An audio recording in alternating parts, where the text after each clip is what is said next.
Christmas Eve, and the snow fell silently over the small, secluded town of Belhaven. Mary Thompson sat alone in her living room, the flickering lights of the Christmas tree casting shadows on the walls. Her children were grown and far away, leaving her with only the ticking grandfather clock for company. Just as the clock struck 9, there was a knock at the door. Startled, Mary hesitated. No one ever visited her this late. Pulling her shawl tight, she opened the door to find a frail, pale man standing on her porch. His clothes were old-fashioned, and his thin lips curled into a polite smile. "Good evening," he said. His voice was smooth but unnervingly hollow. "May I come in? The cold is biting tonight."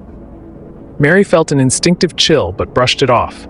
It was Christmas after all, and she didn't want to seem unkind. She stepped aside, allowing the man to enter. He removed his hat, revealing stark white hair, and took a seat by the fire. "Thank you," he murmured, his eyes lingering on the Christmas tree. A lovely tree. So much care put into it. Mary nodded, unsure of what to say. "Are you from around here?" she asked. He didn't answer immediately. Instead, he leaned closer to the fire, his hands trembling slightly.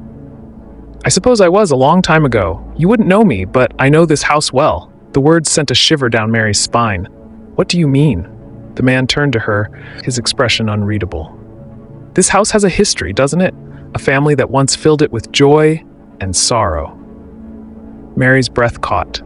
She had bought the house 10 years ago, but the realtor had mentioned its tragic past. A family had lived here decades ago, a man, his wife, and their young daughter.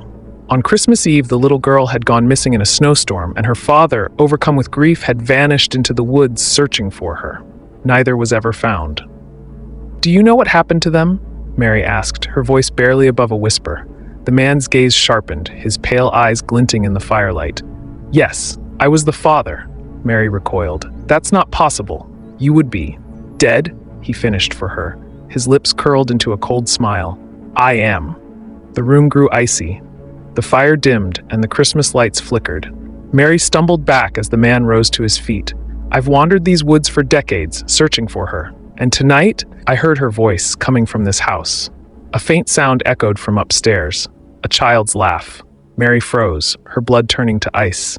"She's here," the man whispered, his voice trembling with emotion. "My little girl." Before Mary could move, he ascended the stairs. She followed, her legs like lead.